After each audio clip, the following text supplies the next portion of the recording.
About 71% of the Earth's surface is water covered, and the oceans hold about 96.5% of all Earth's water. The human body is made up of between 50 and 75% of water. This is Living in Liquid, and I'm Jamie Mitchell.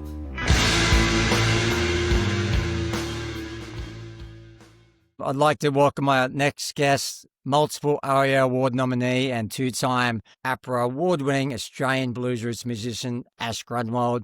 He's released 9 studio albums, toured all around the world, and is a mad keen surfer. Welcome, Ash.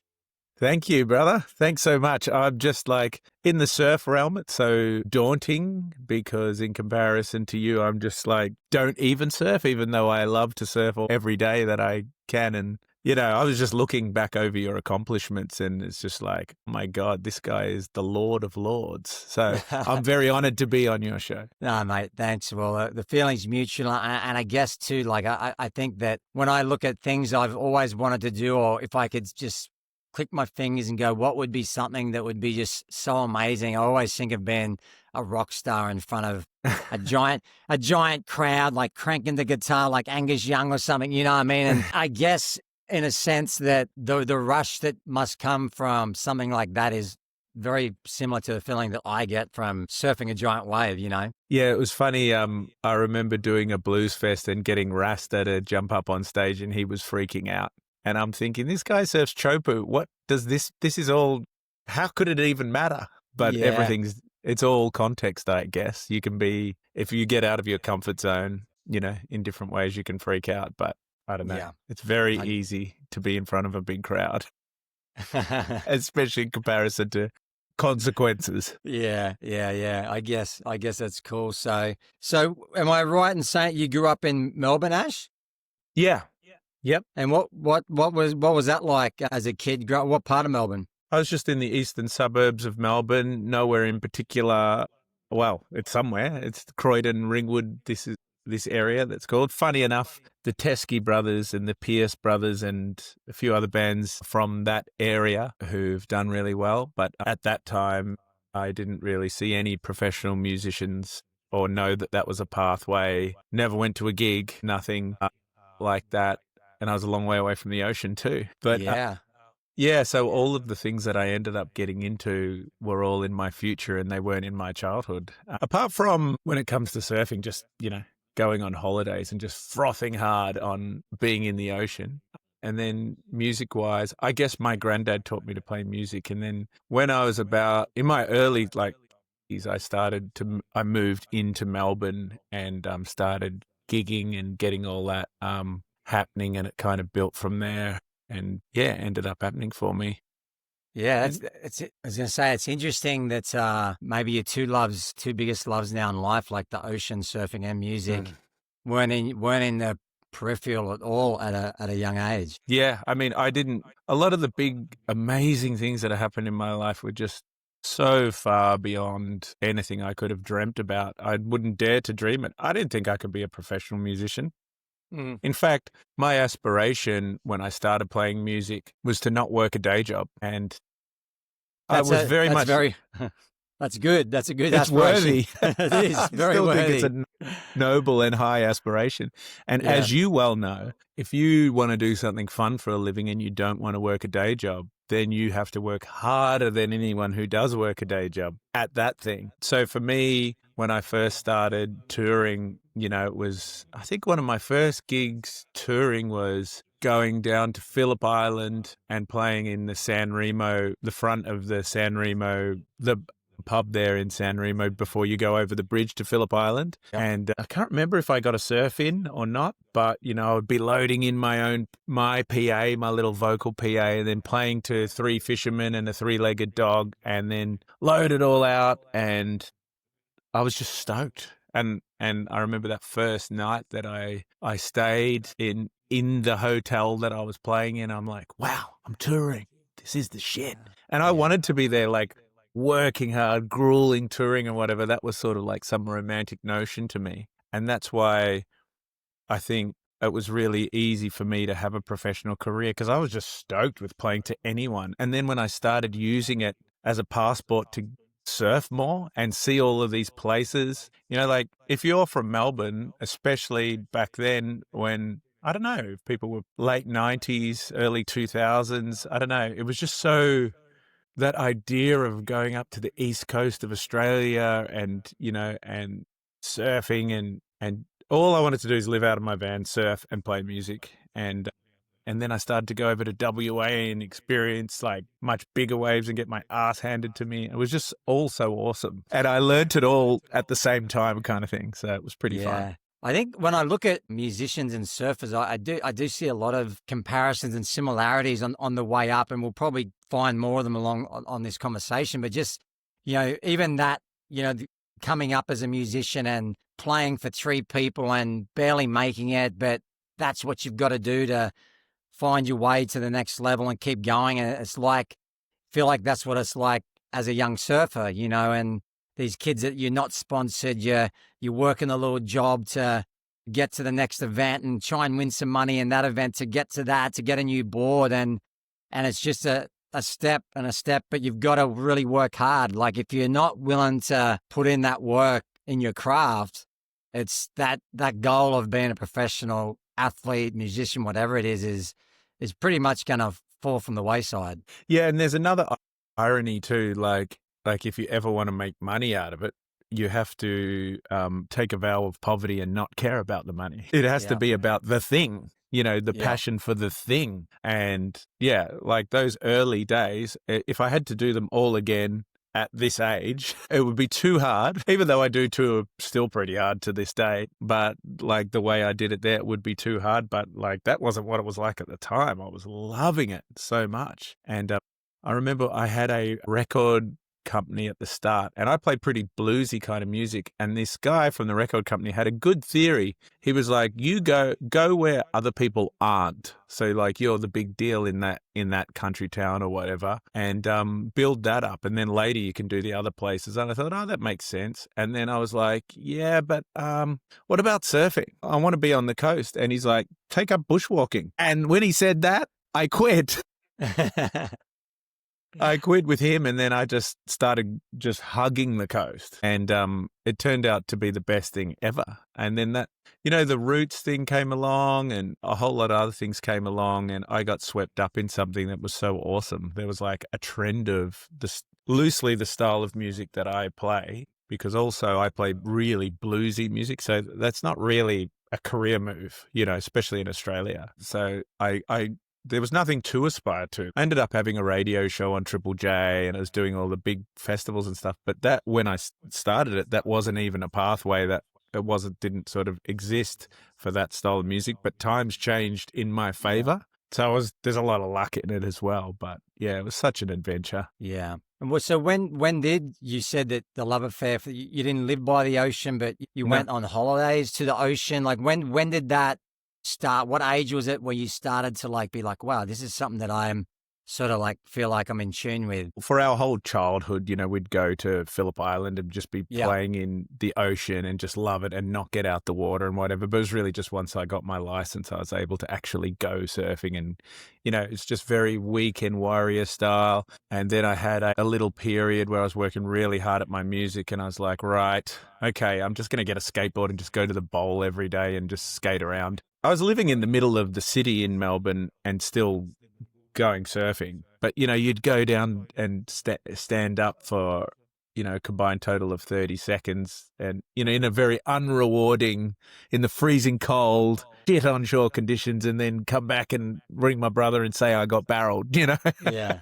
There was a lot of that. And it was really only once I was able to start touring, and then actually when I got more success, I could choose where I lived, and then we moved to Torquay, and then, you know, I was sort of surfing Bells and Winky all the time and going down south and just really getting into it. So I lived there for 7 years, and that was good. So when I was home, I was surfing, and then I was trying to surf in surf locations. And then I started, also along that time, I started playing in the snow. So then I was snowboarding, and then I started doing gigs in the snow in Canada in February to get the snowboarding in. And then, yeah, it was just all like across my career, I probably went on 10 to 15 boat trips as well. And so it's like always trying to work the two in to get it happening, to get waves. That's what I was about to say. I was like, probably like you start to work in, okay, I'm going to plan my tour around the good surf spots or the good parts of the coast where I want to surf and be and hang out. And that's the type of crowd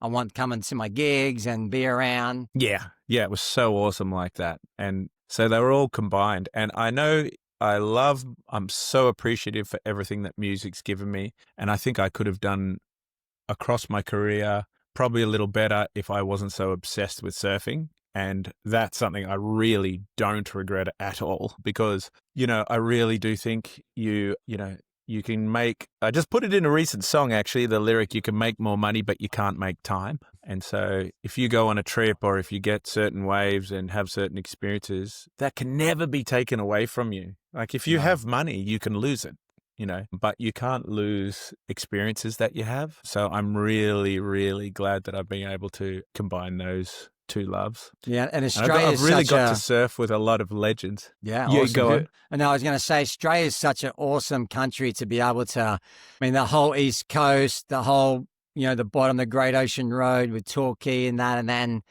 the whole West Coast, is such a huge place to go and to tour, and there's just waves everywhere.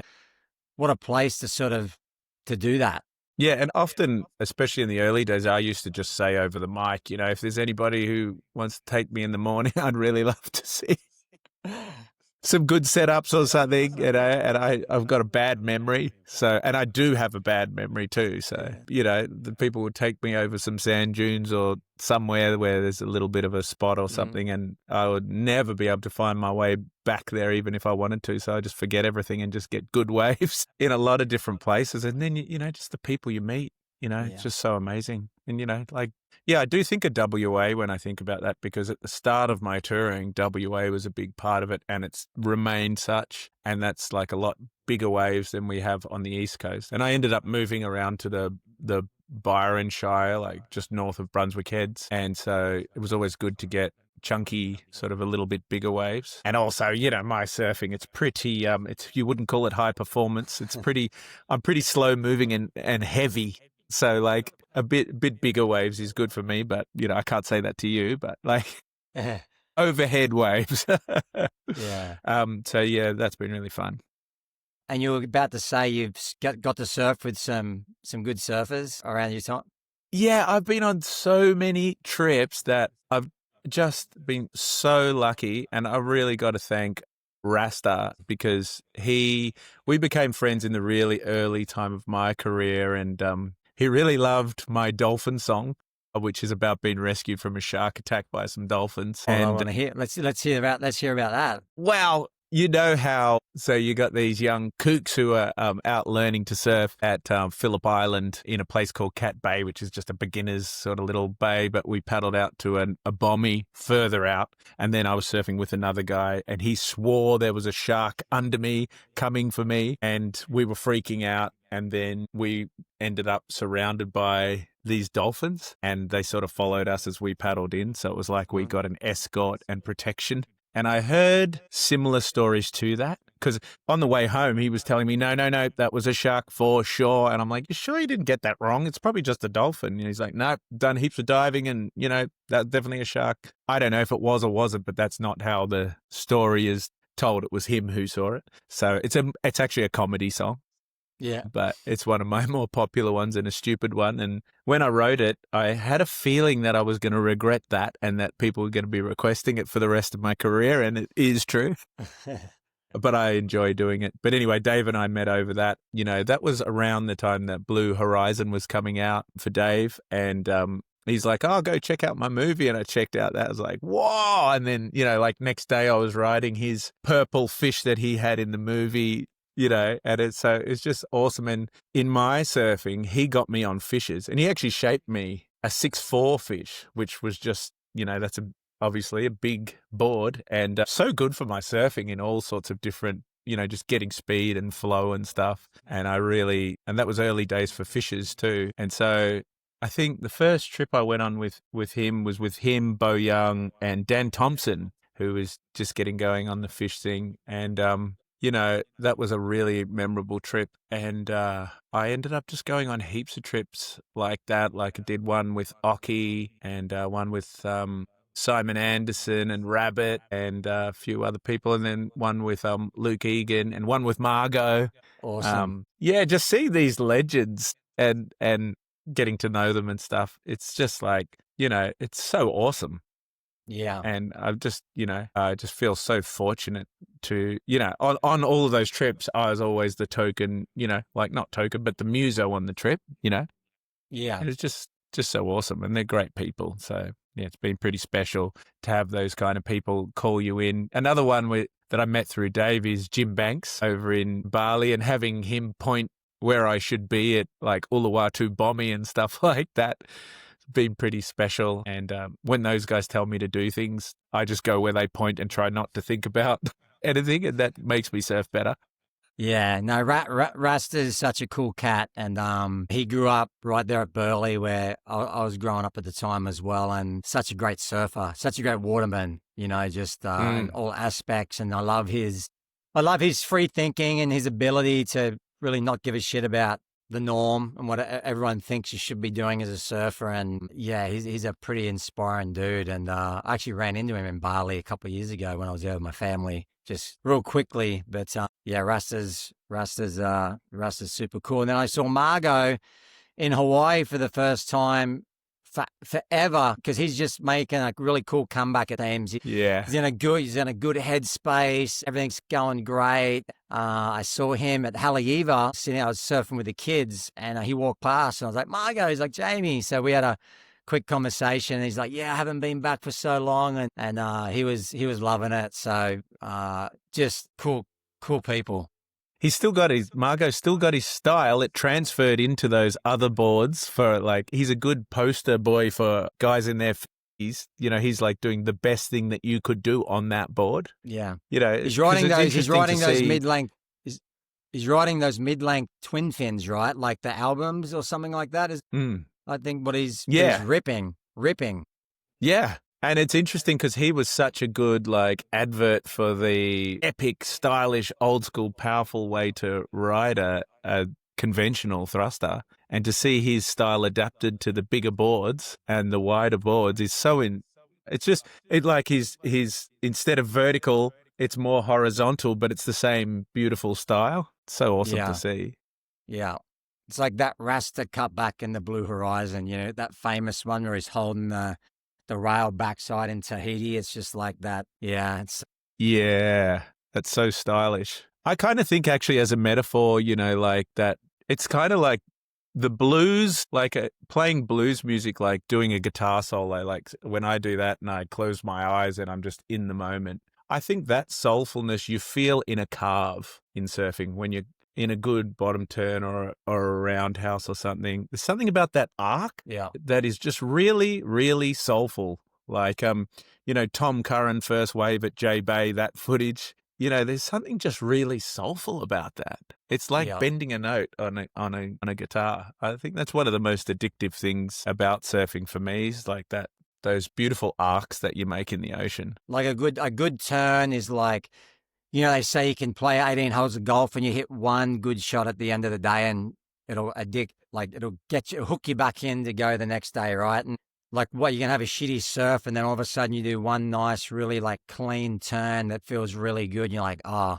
that's what it's all about, and you just you're chasing that feeling. And I'm sure for you too, like the correlation of like you said, that soulfulness and being in the moment, like transfers to the music. Like you must get massive inspiration from the Dolphin song, but other inspirations to write music, like, and your music for sure, right? Yeah. And also there's the lifestyle element of it. Like if you look at a guy like Jack Johnson or whatever, he's a picture of health. And, for me, even when I was a party animal and being super unhealthy on the road, getting up and getting out there and surfing, and it just kept me from, I don't know, just it kept me a lot healthier than I would have been otherwise. And the same in the snow too, especially snowboarding. If you went on the first lift and you're there throwing up or something,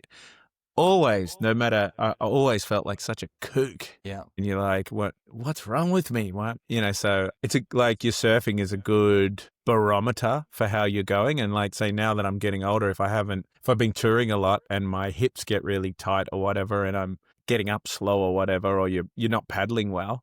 Because like surfing is really good also because it's so uncompromising. Like you're paddling and everything can go away pretty quickly, or you could just feel like you're getting into, I can feel like I'm getting into waves, especially if there's not much power, really slow if I've been touring a lot. So it's like it doesn't let you off the hook. I think people who are religious about their yoga and stuff would probably be the same, but it tells you, haven't been surfing much, have we? So it's really good like that, I reckon. So it's perfect for, I often end up talking to friends and stuff about this, like, how good surfing? Like, it's quite a wonder. It's almost like proof that there's some kind of God or something, because, like, what's the point in inventing these? It seems designed. Like, it's just so perfect. It's like as fun as a roller coaster, as healthy as running. It's got everything. You're in the ocean, you're in the water. I mean, preaching to the choir, but yeah, so good. Yeah, I mean, let's go back. You mentioned just before about your sobriety, and you've been public about that, and I've struggled with mine as well, obviously. But the ocean must have played a big part in, like, being the fact that, okay, this is where I want to get back to, and then obviously in the process of staying sober and everything, just that love for surfing and the water and the ocean and how it makes you feel, like, must have been a big part in that process of recovery.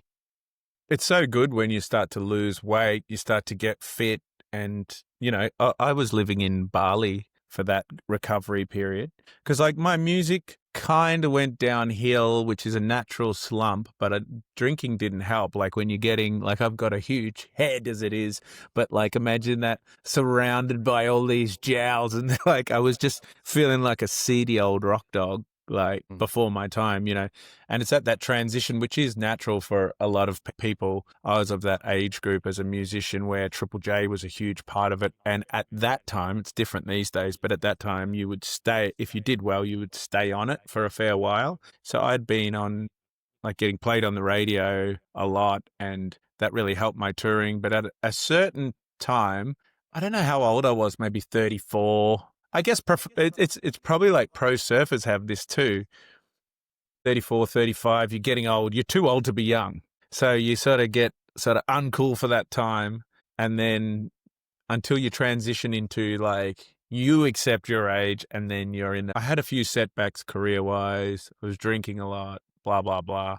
Went to Bali, and I think, you talked to Danny on her podcast as well. But, like, I think for both of us, Bali rebuilt us too, and just being able to get into healthy habits, be surfing every day. It was just a magical time, which I just think of with so much fondness. And I'd see people at the airport and they'd go, Ash, I saw you at such and such, one time. Do you still play music?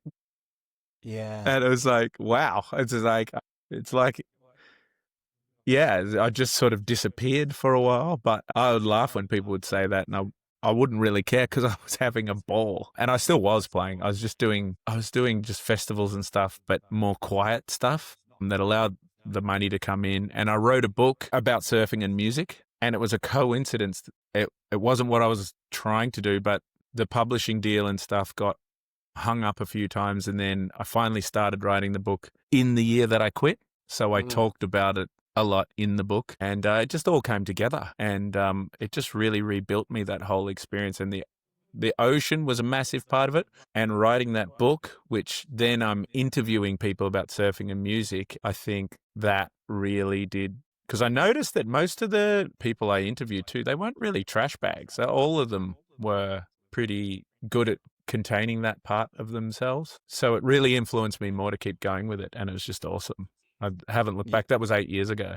Yeah. I'm about 3 years in, and same thing. It's nothing. There's not been nothing but positive. You know what I mean? You can't say anything, but everything's better from not touching a drop of alcohol. I mean, it's such a. I look back and I just think Australia, we just have such a horrible relationship with alcohol. The way that we're brought up, the binge drinking, and everyone's working Monday to Friday. You go to the pub and it's just all weekend to go back. It's such an ugly way to grow up, seeing that cycle from maybe your grandparents to your parents to your friends. And it's just, when I now live in the States and Hawaii, and when I think back at times, I'm just like, wow, you know what I mean? Like, I wish someone had told me, like, this is how it's going to go.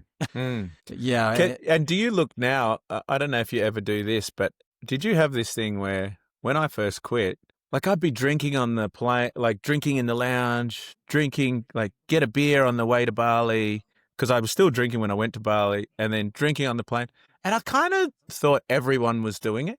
But then when I quit, I looked around and I'd see these like young kids go to Bali, with tats and everything. And I'd look around them and their girlfriends and say, geez, they're not drinking. They're not drinking. All these people are going to party, but they're not. I thought everybody was getting more loose and smashed like I was than they were. Like, yeah, I had the opposite. Have you ever seen that? Like gone, oh, like geez, I didn't realize they weren't getting as fucked up as me. Like it's a perception, right? You just it's just becomes your norm that you think that, everyone is doing that. And for me, it just became sometimes like I was by myself. This is when I knew it was like a problem, you just like in between swells, giant swells where you've got to be switched on and stuff. And, and there's a few days of like nothing to do, bad weather. And I just find myself either going and buying some drinks and drinking at home by myself, or going to just sit at a bar by myself and talking to whoever would listen.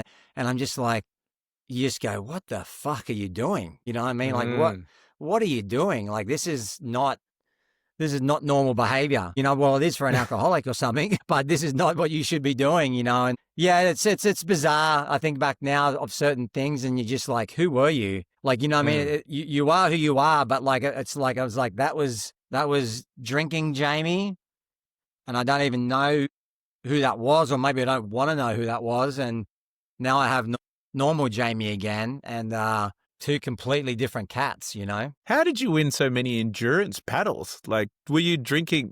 Did you not drink before that? Yeah, so my thing was I never really had a problem with continuous drinking. It was always just like binge drinking, and I could just switch it off. But it was like, but when I went, it was like a hurricane, It was just, it was a tornado. But during my Molochais, at the start of them, we'd come over, it was a holiday, and we would be going out to bars through the week, but we'd be training the next day, we'd be drinking, and then we would stop drinking the week before the race. But even when I look back at that now, I'm just like, oh my God, that was crazy. But you're in your 20s and you could pull it off. Yeah, so fit. Yeah. So fit, but I could just switch, go for 4 or 5 months, not a drop of alcohol, focus 100%. And then as soon as that event was over, it could be a month on the piss, like just going for it, and then I'd be like, you know what, I got to get ready for this event or something, and I could switch back off. So it was a little different for me. Like it wasn't like a consistent, like I had to have a drink every day or that type of thing, but it was still a problem, because when I got going, I didn't have an off switch, and I didn't want the off switch to go off. So, but I obviously, you don't think it's a problem, but hence the real problem is that you're in denial. Yeah, because you don't think it's a problem because you're doing it on purpose. So you're like, well, it's not a problem. This is cool. That's what I'm doing. And also when you've got all those wins and achievements, you're like, it's hardly a problem. I'm doing fine. But you're like, rah, this out of control, like monster. But was it when you first started like charging and big wave surfing, like obviously it went hand in hand, like most big wave chargers were charging on both alcohol ends of the spectrum. And yeah. It's like, so you think about it and people ask like, I'm like, well, for example, like the swell for us starts a week before, right? Like you see it on the maps. So it's like, okay, like, so instantly everything starts to like, whoa, okay, like now I'm watching this swell. It's going up, it's going down. Your highs and lows are already starting a week out from this event.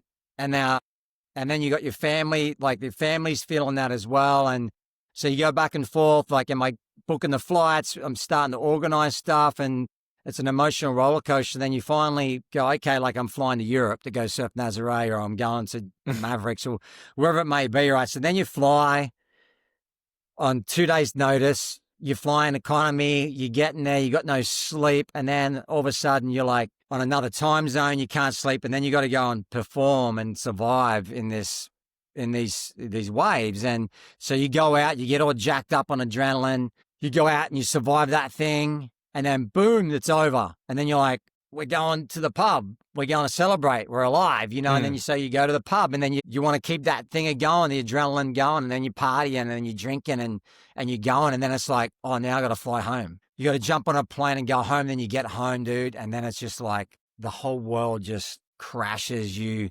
Your adrenaline, just everything crashes down. You're hungover, you've flown home, you just cortisol levels. It's just this horrible, horrible feeling of like, takes like 4 to 5 days to like mentally, physically, just everything to get over it, you know, and then that's affected your whole family and everyone around you. And so it's a real roller coaster of emotions and, you know, and yeah, the people that you're around, like majority of the guys surfing big waves are just fucking crazy. You know what I mean? Yeah. Like they're crazy, you know, but mind you, it has changed a lot, and it, you know, now there's a lot more health involved. There's a lot of people that were like me that are sober now, and everyone is just, you know, now when I go surf Mavericks, I'll go to the pub where everyone's at, and I'm drinking waters, and I'm drinking. I remember drinking a Heineken alcoholic beer, and everyone's looking at me, and they're like, "Yeah, man, I'm sober. I've been sober for 2 years, 3 years." You're like, "Wow!" And then you realize that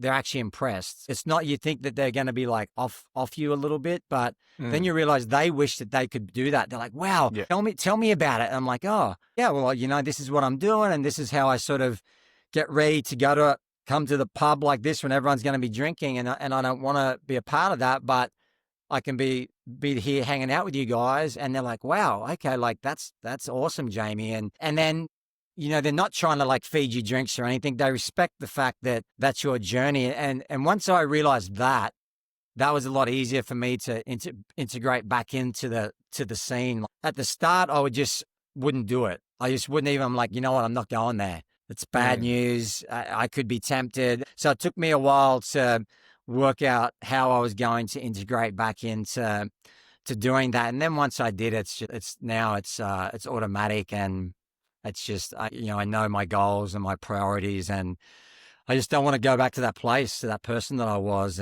So, yeah. So awesome. Yeah, it's something I discovered late in my sobriety, or like after a couple of years, because I was a bit like that. I was sort of scared or thinking, why would I drink a non-alcoholic beer? And then now I've realized it is a ritual.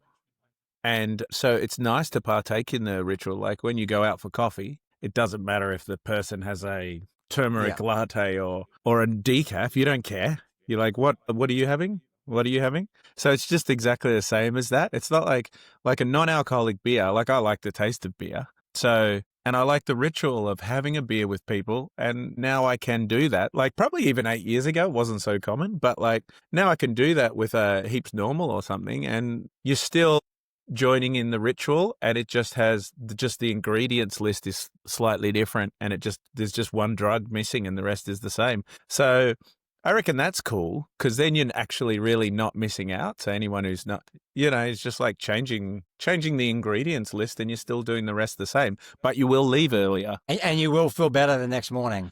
Yeah. So I kind of wish I knew that, because I wouldn't have like sort of just disassociated. But, you know, because I guess your habits do change a little bit naturally. Like you don't really want to party because it's sort of like it becomes a bit tedious when I find everything's different when I'm not drinking, to be honest, but it's still good to be able to partake in the first hour or so of that. Yeah, no, for sure. Yeah, no, and you're exactly right. It is that thing of you, like just even sitting there without anything in your hand, you feel like as soon as you've got that green bottle, that's like, you know what I mean? You feel like you're part of the tribe, right? Like, but if you're sitting there with nothing, you feel like people are looking at you going, what's this guy doing? You know, like you're sort of like anxiety. Yeah. And I think like some of us made it hard for ourselves that way, like just thinking, but it's really cool how you can do that now. Yeah. But I think like the quicker you can get to that level where you don't define yourself as a drinker, what you're saying is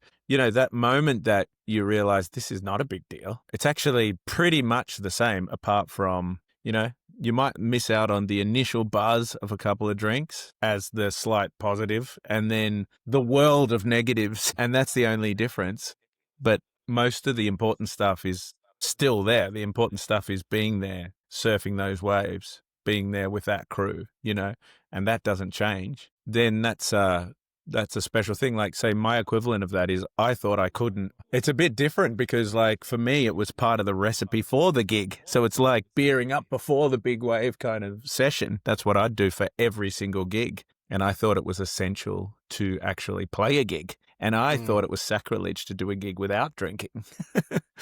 So it was a big cultural shift for me in that way. And then when I took that away, I realized, I'm here to play music. I guess in a way that was the norm, right? Like when you look at everyone before you, that was sort of like, that's the rock star way, right? Was to be hammered before you get on stage, or to be drinking before you get on stage. But I must imagine, like, now, touring still, it's tedious, it's long, it's hard. I guess it's like when we're traveling, like I was just saying before. But like now what I do is I'm looking for places that have sauna and ice baths when I travel, and stuff that for my mental health, that I know that, when I get out of the session, I can go and jump in the sauna ice. And that's my way of coming down from that, like a gig or that. And it levels me off.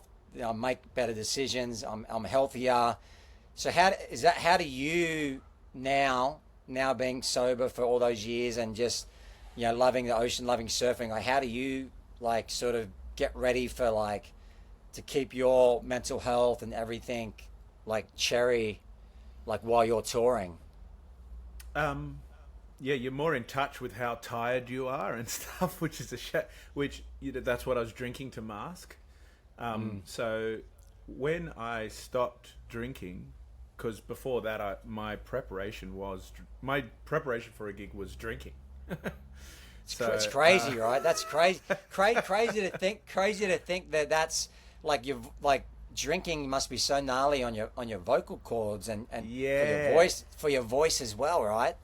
Yeah, it is. But yeah, that was my ritual, and I thought if there was a festival or something that was run by a community or a council or something, they wouldn't provide a rider. Like a rider, they give you alcohol, and you're like, "Where's my alcohol?" You think it, and I thought I'm never a demanding person, but I just thought when they didn't supply that, like, this is a crime against music. This is outrageous. So it was a culture shift when I took that away. Then you replace it with something else. Like, at first I took the alcohol away, and then it was just like, oh, all I have is the music. So then I started putting more into that, because you're like, oh, right, now I'm remembering why I'm here and why people are paying their money to see me, So I might as well get a bit better at this thing that I'm doing. And, I started practicing way more. And I started working on all elements, like my guitar playing especially, but then my vocals heaps. And, kind of now, if I'm coming into the time that my gig is happening, I'll usually not even be in the venue, and I'll like have a little nap or do a yoga nidra, which yoga nidra? No. Oh, that's like, you can there's heaps on YouTube. You just listen to it. It's like a meditation, and you go through like a body scan of every body part, and you sort of end up borderline falling asleep or getting into a meditative, very trippy kind of headspace, and it can make up for a couple of hours of sleep.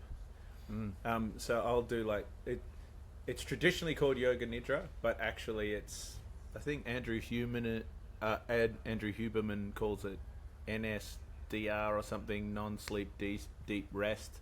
Heaps of research on that. It's really good for you. So I'll do that and then go into some Wim Hof breathing, which I absolutely love. And then I'll do a little vocal warm-up, and then I'm ready. And also just like a little bit of focusing, like manifesting how I want that gig to be. And it's almost like an hour. and then it makes a big difference. Mate, you're flying. how different is that compared to the just pound?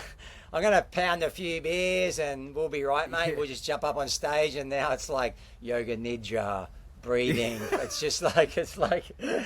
so fun, and it's the same with surfing, man. I'm telling you, it's everyone is so tuned into their body, like sauna, ice baths, breathing, foundation. There's all this stuff, and it's so good to see, because when I first started coming to the North Shore and through the winter, and then when it was back with the real Triple Crown, and you had the Billabong House and the Rip Curl House and the Red Bull House, and someone from Billabong would win Sunset, and then the party was at at the Billabong House, and everyone's there raging, and it's just not like that anymore. You know what I mean? Yeah. It's just changed, and you see everyone taking it so much more seriously. I think it's great for the up and coming kids to see that as well, to see that's not how it has to be done. And I just see a huge shift. I just see a huge shift, I think, in our culture at the moment, that actually not drinking and not partying is actually cool. It's actually it's actually changing, you know what I mean, which I think is just awesome, and I just think it's such a good thing for humanity that, it is, like alcohol is the start of everything bad, Nothing generally starts after, unless a few beers have been down the throat, Yeah. Suicides, all sorts of things. Like everything. The list could go on. It's so true. Yeah, and it's another way of looking at it is like, it's a clumsy drug. It doesn't do a good job. Like it does something, but it's not enough for it to be worth it.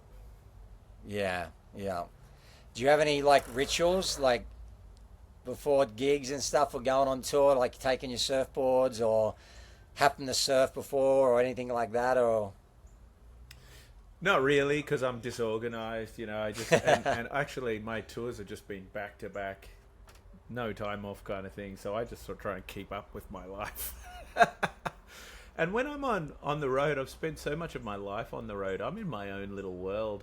I like traveling, and I like learning things. I'm always just listening to podcasts and just doing my own thing. I don't really write songs on the road. I don't really actually work hard in any businessy kind of way or anything. I just cruise, and it's pretty awesome, to be honest. So I'm pretty lucky like that. It's actually pretty chilled, and I'm just lucky to every night I get to dip into that world and go to another realm, and just be in that moment of a flow state, and it's so awesome. What does a tour look like for you these days? As in production, like are you traveling just up and down the coast of Australia, like in a bus? Like how does that look like? Recently, my latest thing that's been so awesome, which I haven't done a lot of in my career, is I've been doing New Zealand heaps, and that's been going really well. And so I went in June. And I got a few waves over there, and that was cool. And then I did a surf trip to the Ments. Then I went to Bali for 3 weeks, and then I came back and got straight back into it, like gigging straight away. And went back to New Zealand and took my oldest daughter, who was singing on stage with me, and she's homeschooling and traveling with me. So awesome. Just the two of us went round in a motorhome for like 6 days, and I came back for a festival. And then Danny was running retreats in Bali, so I took my other daughter as well, and the three of us went around the South Island of New Zealand, and then we went on a snowboarding little 4-day holiday, and then did more gigs and came home. So, and we didn't, just because I play solo a lot. So yeah, it's just all really easy, actually. I mean, kind of hard work. A lot of the gigs, for a good reason, that things were selling really well. I did a lot of double gigs, which is quite grueling. Like you play for an hour and a half, everybody goes away, then you come back and do it all over again as if it was a different day. So that takes it out of you. But yeah, it's been pretty awesome, really. Yeah, but it definitely seems like, whether it's the ocean or the snow, surfing, it's like seems like a massive part of your life, like to keep everything sane, like to be able to, go work hard, gig, all that stuff, then shoot off and go to Bali, then Manse, come back, be reinvigorated, and then jump back into work as well. So seems like you've found a nice flow, like between work and play. It's awesome. Like, it works really well. Like, I am aiming because I turn 50 next year. I would like to take 1 year of less gigging and surf every single day. And I feel like that would be my like mental health year. Because ultimately, yeah, I'd love to just surf. I'd love to get sick of surfing somehow. Like, surf so much that I'm like, I don't want to just go surfing again. I'm not there yet. I'd like to do a whole year and try and get it out of my system, but it doesn't really work, does it? Yeah. So I'd like to do that probably next year if I could, but I think I'll be gigging a bit. But yeah, it's pretty awesome. Yeah. And if you're away from the ocean, like, how long does it take before it starts to wear you down? Like, do you usually gig in the middle of Australia at all anymore, or you keep to the coast? Yeah. That's why I didn't really go too hard on the whole America thing, because it's really long tours, and like it's your life, and like you don't really have to aspire to everything that everybody else aspires to. That's what I think. Like, it's my life. I shouldn't pick up somebody else's dreams by accident, and that can happen because I would be doing better or whatever if I went here, there, or anywhere. I don't really have a burning desire to do too much in Europe or too much in America, because I don't want to get too busy and be away from the coast. Yeah. What's the most memorable moment, like, that you can remember that you've had, like, in the water, in the ocean, that you've experienced so far? I think it was like probably, how I mentioned that surf trip, that first one I went on in the early 2000s with Rasta, Bo Young, and Dan Thompson, and it just we were at some wave and it wasn't really working, and then I remember Swilly, who was doing the photos, saying, let's go, and we were gonna go, and then it just turned on, and I got the barrel of my life then, and it probably still there was a photo of it, and it was like a round good one. I got lucky, and that was probably the most memorable moment. And then the boys got all these barrels that all ended up in... It was in the days of mag still, and they all got their covers and everything they needed in that session, and it was just a magical session. So I'll remember that for the rest of my life.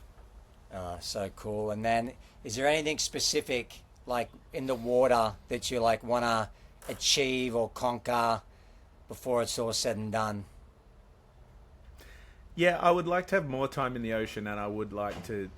it's so dangerous saying this to you, but something I'd like to push to a bit bigger surf. So, like, getting comfortable when it's 10 foot, and and it starts to get into that bit bigger territory. And I think that's a good aspiration as you get older and you get more waves with just a polite crew of people. It's not crowded, and I think that would be really worthy. And if I get more time in the ocean, I think that's what I'll try and do, and it's a pretty cool realm. Yeah, but awesome, mate. Nothing too huge. Definitely not. And look, I appreciate it. Where can the listeners find you? Where can they see your new tour dates and all that good stuff? Just put in Ash Grunwald and it should all be there. Awesome, mate. Thanks so much for having me on. Yeah, mate. Thank you, and tell Danny I said hi. I will. And take care. Cheers, mate. Cheers, brother. Thank you so much. Thanks for listening to Living in Liquid. I'm your host, Jamie Mitchell. This episode was produced by Stacey Piggott. Thank you to the Australian band The Drones for our epic intro music. Please don't forget to follow or subscribe. We'll see you next week.